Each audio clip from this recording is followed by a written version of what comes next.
Welcome to the first episode of Movie House, everyone. This is a recurring podcast with myself, Ryan Hailey, James Willems, and Elyse Willems, where we talk about any movies that we want to. There will be no specific upload schedule for this particular show. It will just be as we see movies that we want to talk about. This episode is an hour and 20 minutes long on Patreon, so a much shorter version is available publicly, and that's the way it's going to be going forward. Basically, you'll be getting like a highlights version of the show up here on YouTube and a much longer version for Patreon supporters. My reason for doing that is solely in order to be able to pay Ryan, James, and Elyse fairly, especially considering it's a show that doesn't have a recurring schedule, it doesn't have sponsors, and we aren't chasing trending topics or trying to be timely, so it's not likely to make very much money on YouTube. So if you would like to support the show, you can do that on Patreon. It's where you will get the full-length versions of the show, and you can also request movies for us to talk about. And ultimately, we're going to see how it goes and see if we can grow this into a bigger thing in any way somehow, which would be very cool. But I hope you enjoyed the first episode. Here it is. Hello, everyone. Welcome to Movie House, maybe? I don't know. For anyone who doesn't know, this is James Willems.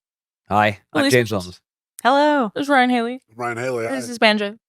Banjo. And I'm Alana. We're going to do this on like a kind of cadence that's whenever we see a movie we want to talk about, I guess. Right. So I love So it's a that. couple days. I love that. Sweet. I'll see you here in 2 days. But this time we thought we would talk about our favorite movies of 2024.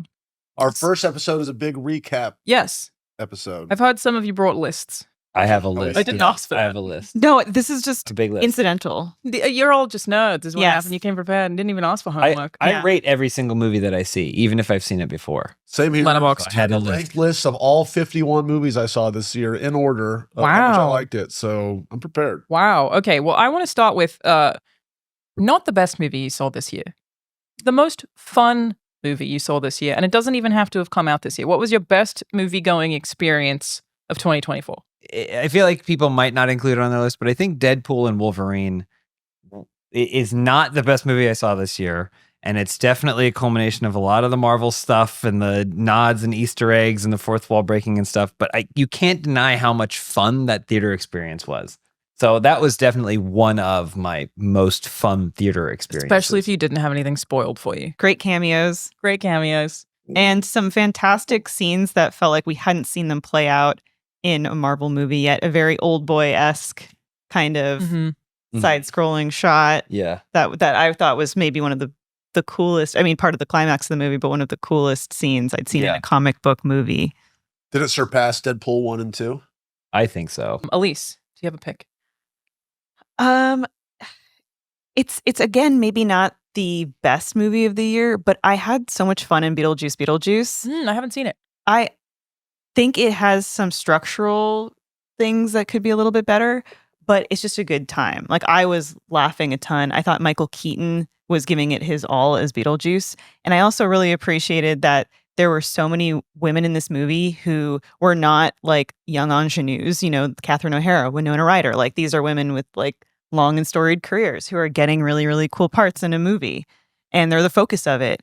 And I just had so much fun in Beetlejuice. I know it Ryan's looking at me like, No. I like Beetlejuice. Did you? Beetlejuice. Yeah, it was good.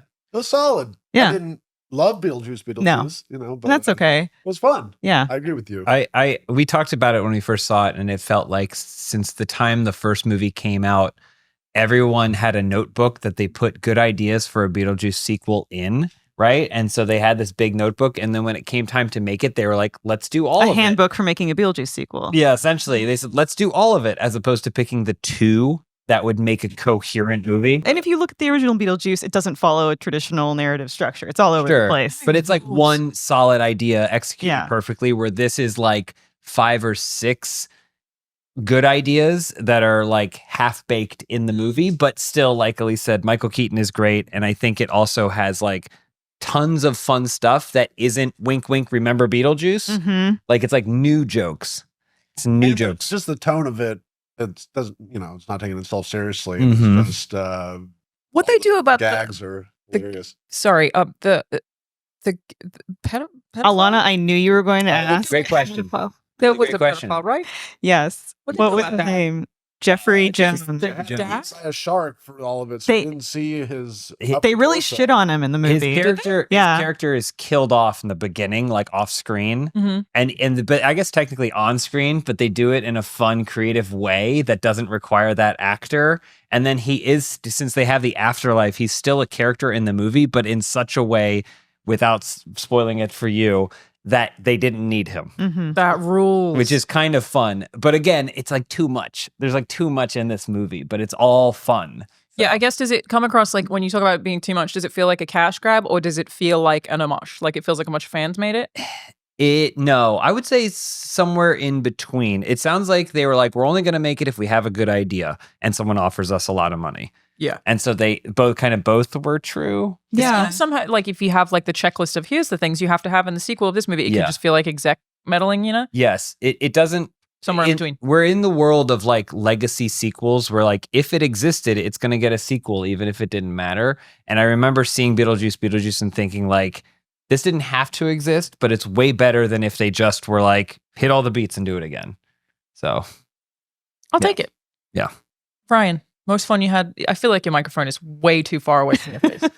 We gotta get He's that. a microphone toucher though. Ryan notoriously touches microphones a lot. So Let me fix your thing while I. So the most fun I had in the theater was also coincidentally my favorite movie of the year. oh yeah, I know what this is. I know. I know what this is. The Substance. Oh No. no! I was surprised. That's not what I thought you were going to say. It is The Substance. What the hell happened? It was the best movie I saw this year. I was laughing my ass off by the end of it, and I just thought it was super creative. Like the tone was was great. awesome. Like the momentum was awesome. All the performances were awesome. It went in places you would never expect, and I can't believe it got made. Sometimes you watch something and you go, "Oh, I'm going to make things differently now." Oh yeah. That movie does a really good job. I was trying to explain it to Rahul because he hasn't seen it, of being like, you don't have to play a scene in an accurate way in a movie that sometimes the diner scene is something that would actually happen, but then at the same time it's got the giant billboard outside our apartment, even though that makes no physical sense, and you're like, it doesn't matter that couldn't happen. You're like, cool. Oh yeah. Like the symbolism in that movie is so good that I was like, yeah, you can just be like, hey, here's a sidewalk for 2 minutes at the start of the movie, like going through seasons to show the passage of time. You don't actually have to show anything else. Like it seems really obvious, but I love was that part. like, symbolism in that movie fucking rules, and it's all really clear and consistent. Like it's just so stylistically awesome. It got a little repetitive at certain points, you know. Because it has to show the de-evolution of this substance working, right? Oh no, well, totally. But there was But just I agree. certain within the scene, you would see Yeah. the same, you know, like Yeah. the turkey baster stuff. It was great, but I mean, Yeah. like Jesus Christ. How do you recommend that movie to anybody? I've already gotten in trouble for this. I told lots of people like just go fucking watch it. Don't read or watch anything. And certain people were like, "Dude, what the fuck did you Apologize. Why did you do Really? this to It was me?" too graphic for them? Yes. I guess if yes. you've never So seen no. body horror before, right? Like you would find it's pretty. I actually had the eating was the biggest problem in that movie for me. That I can see couldn't that. watch them eating. The interesting thing about that movie is how everything is treated as body horror. Like what you're saying, like Dennis Quaid. He's the grossest Dennis thing in that Quaid movie. Totally at is. lunch is just as grotesque as someone sewing up like an empty husk's back, you know? But that's kind of the cool thing about how it's shot and directed, is that like everything is treated with this like disgust. Or you know? perfection, right? It's one or the other. Oh, yeah, yeah. Like Margaret Qualley in that movie, god damn, she's so hot. And I think you see her butt in that movie. Like, Oh yeah. I'd like to know the screen time her ass has. I think the cinematographer did an interview where he said, "My job was butts and palm trees. That's all I was responsible for." And yes, that's what that movie is in a nutshell. Butts and palm trees. It's kind of beautiful when you think about it. Ryan, is it your favorite body horror movie then? I definitely feel like if I was going to tell someone, if someone was like, what would be a good body horror group of movies to watch? I think that's one of the most body horror movies. Totally. Where you're like, all right, this is a good starter film, you know? So in that sense, yeah, it is one of my favorite body horror movies. Is it better than every David Cronenberg movie? You know, I don't know. I definitely laughed more than most of them, but in a good way. Yeah. Like, I didn't think it was a bad thing. Well, I saw Videodrome for the first time this year.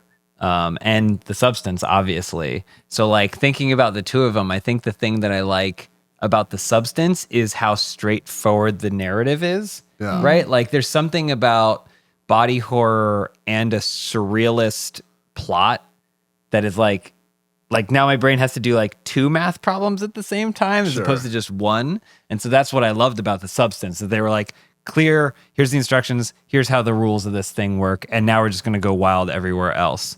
Whereas like Videodrome is like... But they also don't over-explain it. Yeah. Like that again, Yeah. the style of that movie is like, I feel like there are a million scripts where I would have gone, and we have to detail how it works. And who fucking cares? You know what it does? That's all that matters. You don't need to explain how it works or have any questions about that. And I love that about it. Where like if you compare it to The Fly, which is probably my favorite body horror movie. I mean, that's AIDS, is what it's supposed to be about. Can I say that? Yeah, you can say that. Can I say that on TV? That's AIDS. And so you have to like think about all these parallels of like, wow, there's a lot of depth to like thinking about what that was like in the time that it was made and like the context that's being built up about that. Whereas this is, I mean, it is about aging effectively, but it's still like, just you don't have to over-explain any of it. And to what you're saying, not overthinking it, there's a billboard outside of her penthouse. Why is that? That might feel contrived in any other setting, but in a movie this fantastical, it makes perfect sense. Totally. Who cares? Totally. Who cares? Awesome. I love that. It's great. There's a billboard outside her penthouse, and then inside her penthouse is the biggest portrait of a human being ever with like no furniture around it that she smashed the face of. And I'm like, those are my kinds of metaphors. It's, it's a real megalopolis, if you will. It's on my list somewhere. It's on my list. Seen it? I've seen it, yeah. Oh Is that the movie I you saw had the it. most fun in, Alana? Okay, the movie that I had the most fun seeing this year, in fact, one of the most, if not the most fun movie-going experience that I've had ever was Madam Web. Yes.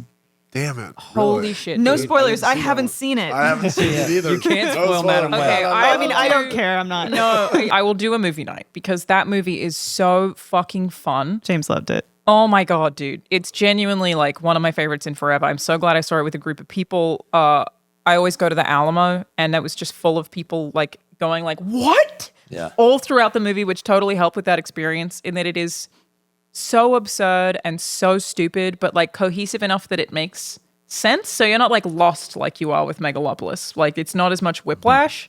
There's just like strange decision making. One of my favorite things about Madam Web is that the villain is entirely ADR'd, but it's very obvious because it never matches his mouth. He'll say a totally different thing. Who's the villain? I don't know what his name is. I don't know his name. I know the actor is, he has previously done good work. I think he's French. But he can speak English. Yeah. Yeah. It's really weird. And so when you see the ADR, like I said, they'll just they don't even, why not cut away from his face? Yeah. They instead have him say a completely different line. It's like you're watching like the like a good, Muppet. bad, and the ugly. Yeah, it is like a Muppet, but not as good. Yeah. And I love that. Yeah, I had a blast. I don't know if we talked about it, but I first saw Madam Web at home, but I was in an altered state, let's say. And then I couldn't tell whether or not it was the movie or the state I was in.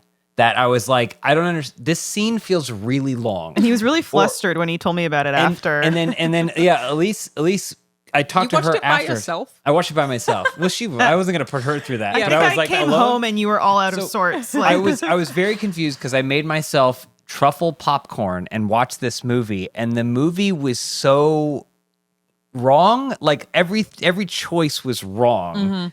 But and I was like, maybe it must be me. It must be the state I'm in. But the popcorn tasted great. And that was like my barometer. I was like, well, if I can tell that this popcorn is delicious, that means my brain is must be still right. fine. Right? But so it's the movie that's that wrong. was the litmus. And then I remember Elyse came home and I was trying to explain like how broken and strange this movie was. And I said, well, I was like, I think I might have to watch it again. I said, you do. No, you said, why don't you just watch a review online? And I was like, that's a way better idea. So I watched a review online and it's all there. Like you were talking about The Substance and how like, what do you explain? Like as a filmmaker or a writer or a director, what do you show and what don't you show? Yeah. And Madam Web is the kind of movie that gives you a scene where a character steals a taxi and then they show that character hide the taxi in an alley, break off the license plate so that way it can't be found, even though every taxi has a 3-digit number associated with it. And she drives the taxi for the rest of the movie, including to the airport, so she can go to South America for an undetermined amount Even of time. though she's a wanted criminal. Yes. Manages to get on a plane. And then comes back and then gets back in the taxi. Yeah. Like, it's wild. There's a part where they have to remind you the era that it's set in. So she's like, I gotta go home and watch Idol, which is probably one of my favorite lines in the film. It's just there to remind you of the time. Idol, like American Idol. Yeah. It's just Why does there she need to go home and do because that? they need you to remember what time it came out. But also that's like, it's been Well, on for like the setting. 30 years. Yes. So like, how do you it's like- isolate which they- point that- in but the that's- trajectory of American Idol she's referring to? That's what's perfect about Madame Web. It's is timeless. That someone made a choice. They said, well, we need to have a line here that indicates what time period it's in. So we'll say they're going to watch Idol. And then, but no one thought, except that it's on for 30 seasons. That's like saying I need to go home and watch Wheel of Fortune. Yes, and it's exactly. Yeah. There have been some blunders this year, but they've all been interesting blunders. Like Megalopolis and Madame Web are so fun that I'm not like Yeah.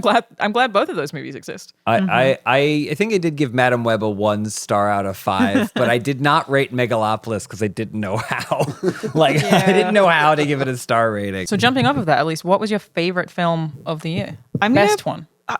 There was a lot that I really loved this year, but the one that I want to single out is one that I'm doing so because when I think about what sticks with me as a favorite movie, their rewatchability has become so important to me.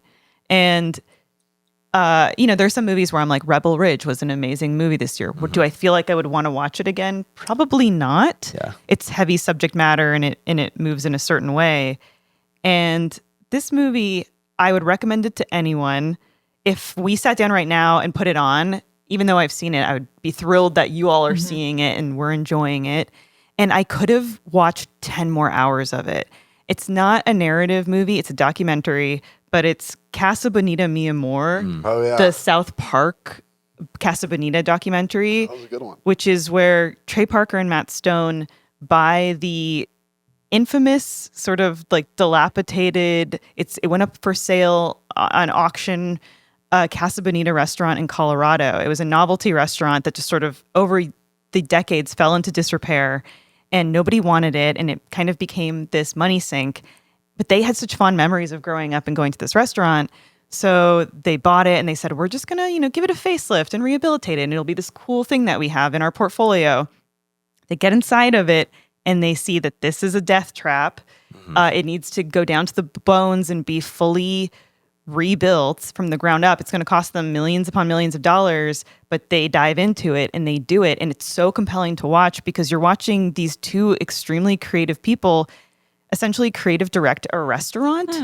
And it's so fascinating. Like I would have watched a 3-season series about them making this restaurant. Because it's kind of like a Mexican medieval times. Yes. Right? Like, There are high diving there's divers that jump into a waterfall. there's free Chuck E. Cheese. divers. There's like all kinds. There's like Black Bart's Cave. There's Wait, like those things were there beforehand, or they Yes. they put were them there Oh, before. wow. There's a famous South Park episode where Cartman basically tries to he kidnaps his way into trying to get to Casa Bonita, which is this magical restaurant, and it's real. Like, I think a lot of people saw it and thought it was just a gimmick for the episode, but it's a real restaurant. But yeah, it's got like Black Bart's Cave. It's got high divers off of waterfalls that are inside the restaurant. What? It's like for kids to run around and play They're and do all kinds of costumed actors playing Yeah. characters. Wow. stuff. It's But so good. And You it's just get only lost in all these crevices of it. It's really interesting too because How big is it? It's Like huge. a castle? and the idea is that it's also so contained that you could just go to this restaurant and let your kids run free. Yeah. And you don't have to worry about them because they're fine. They're just somewhere in this labyrinth of a restaurant. But it's really interesting because the documentary covers the history of the restaurant too, which is, this guy had this dream of making this wild and crazy restaurant in a time when maybe that was more reasonable, right? Like that's when wild and crazy restaurants, the Disney World era and stuff. And so he made it and then at a certain point sold it to some sort of corporation and immediately regretted selling it because they like stripped it of it was all about churning profit. They like the carpets were filthy and hadn't been like cleaned in like decades or whatever. And so it just became this husk for pulling every last bit of revenue, and then when it wasn't valuable around the pandemic, they just like discarded it. Offloaded it. And the only reason it still exists now is because some other millionaires came in that had an emotional attachment to it and said, we have access to hundreds of millions of dollars, and we're going to spend as much as we can to bring back this amazing thing from our childhood. And it's like a lightning rod to them. And I think what's so fascinating to me too is you can see these guys that they've done everything. They've made movies, they've made TV, musicals, and they probably never would have thought they would have gotten so much fulfillment from a restaurant. Yeah. But you see them get excited in their creativity again in a new way, and it's really, really, really captivating to watch. Did they also direct the documentary? I don't think I don't so. know. I don't think they directed No. I think it, they but had a they hand are in it, clearly but involved. produced it, yeah. They clearly knew they were getting into something and said, let's film some. If you've ever seen the 7 Days to Air, right? The South Park, yeah. documentary about Yeah. making an episode and how chaotic it is. But like, it's really fascinating because you get to see how the fudge is made. This is that again. You get inside Trey Parker's mind, especially as he like sees a corner of this restaurant. He's like, we could do something with this. And then he's doing the voices to himself. And like, he's like, it should be like this and should be like that. And it's like super empowering creatively and also fascinating. Sold. Yeah. How it's much great. do you think it costs them to renovate this restaurant? Well, I don't. I need an you idea should of the watch the size. documentary because part of that is part of the documentary Oh, is okay, like it's not watching knowing. the bill go higher and God. Okay, higher. I'll totally. How long is it? It's like 90 minutes. And Yeah, that's it's really why short. it ended, and I was like, no, please, like, show me more of this. I want wow. to. I mean, what a great review. And also, this is not really a spoiler of any kind, but the restaurant now, which is functioning and open, you just cannot get a reservation there. They open reservation. Did you? I'm a founder in the, in the thing. Yeah, I have my ID card coming to me. I was in Colorado twice this year, and both times I'm like, I should just check Casa Bonita, and both times I couldn't. But It was my 16th you- favorite will you take movie me?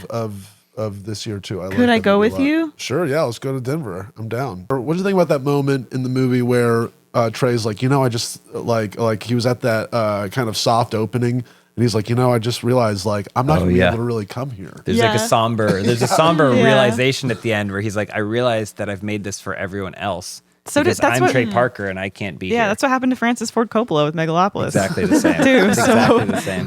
I can't enjoy it. I'm too close to it. Or his is the other way around. No one else can enjoy this but me. Yeah. That's what we should be making. Yeah. Okay, so James, what was your favorite movie of the? My favorite movie of the year that came out this year, one that came out this year, which is Memoir of a Snail. Oh, never heard of it. It's an animated claymation, a stop motion. They probably use plasticine or something, but From the director that did Mary and Max. yeah. If you've seen Mary and Max, it's the same style, which means it's hideous looking. But it's this beautiful story. I didn't really know anything about it, but it's just this beautiful story of one person's life. Yeah. Really, honestly, and it's funny. It's not about and a snail. It's only kind of about a snail because for some reason this character in the movie has always identified with snails and the pace at which they move, and maybe kind of like the fact that they don't have responsibilities. So like Being in your shell. coming out of your shell and stuff like that.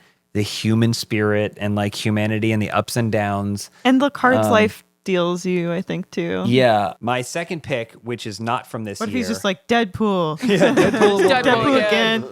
One Cut of the Dead. Oh yeah, Is It's so also good. one of the best movies I've seen this year. It's from 20. Did we watch that this year? Yeah. Oh my yeah, gosh. because I logged it. It's from 2017, and it is a Japanese horror film about a film crew that goes to make a movie about zombies, but something happens while they're trying to make this movie. Always a fun premise. And it's found footage, and it's a movie unlike any other movie that rewards patience and paying attention, which is great because it was getting great reviews, and we put it on, and I immediately was like, people are wrong about this. This is no good. Yeah, I was like, I I had told James we should watch this movie, and I was so worried because about 15 minutes in, I'm looking at him going, "Oh, he doesn't like this. He does not like But this." I don't think you weren't feeling it either. I wasn't either, Like, but I had made the call. So That's interesting. Wait, and so Do you think that was intentional? Yes, I think it again. It's to say less the better. I highly recommend anyone listening to watch it. You should definitely see this movie. You'd like it a lot. It's so unconventional, but it. I will assure you that if you're watching it and you're like, James was wrong, you should keep watching because I think the filmmaker knows what they're doing, and I think they were manipulating me. As you watch it, you start to understand that there's more to the movie than you realize. And what that more to it is like the best thing. So it's like it's playing you. It's You're being yeah, pranked. kind of. That's kind cool. Of. It's great though, and it's so much fun, and all the performances are great, and the tone is just like so funny. So I loved it. When did it come out? I think 2017 or something. That's awesome. I But just yeah. looked at Ryan because I just assume he knows all of that. When did it come out? Who directed it? 2017. I don't know their name. I don't believe you. We'll dub that. We'll fix that in post. That brings me to my second favorite movie of this year, Hundreds of Beavers. There it is. Oh, That's what I thought no. your number A one was movie going That's to that what I was made thought. for probably, not that Yeah. much money, similar to what you were saying earlier about another film, where I feel like about 20 minutes in, you might be like, oh no, what have we done by starting this movie?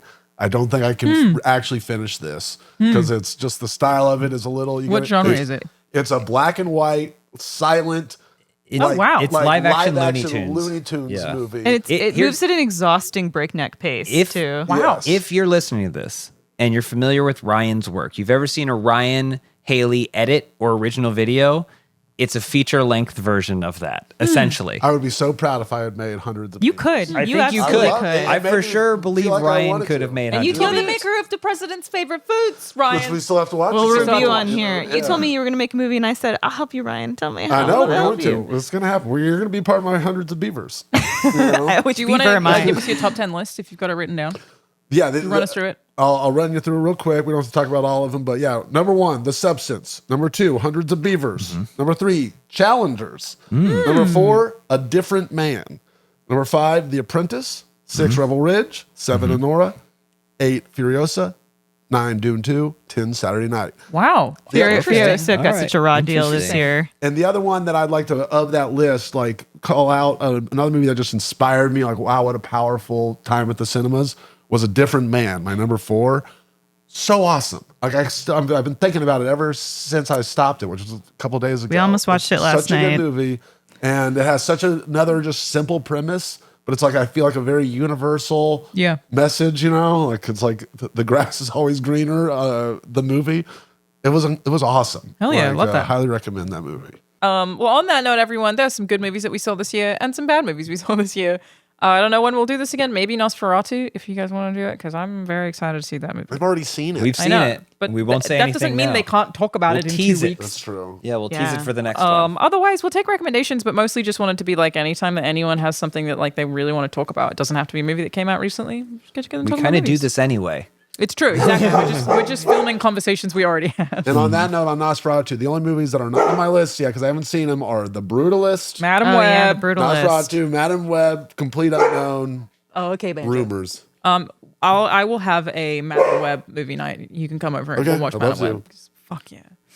That's it, everyone. I'm Alana. You know where to find me, Ryan. Where can people find I'm you? Ryan. Come to Ryan Shorts on YouTube and stuff, or Ryan Plus. on Twitching with Twitch. Ryan? Twitching with Ryan. Twitching with Ryan. Wait, is it Ryan Plus now? Huh? Is it Ryan Plus now? No, you mean the actual The URL, yeah. No, it's Twitching with Ryan. Oh, with oh. underscores in between. Oh. It is, yeah. It's too not confusing. your best work. Elyse, where can people find you? The best place to learn what I'm up to is at Elyse Willems, Instagram, Blue Sky, pretty much. That's where you'll find You everything. got your branding in check. Yeah, it's Yeah. organized. Yeah. James? I am James.Willems on Instagram, and then I think just James Willems on Blue Sky. Ooh. Back on the social media train. Who Look knows at for us how go. long? But let's go. All right, thanks for watching, everyone. Bye. Bye.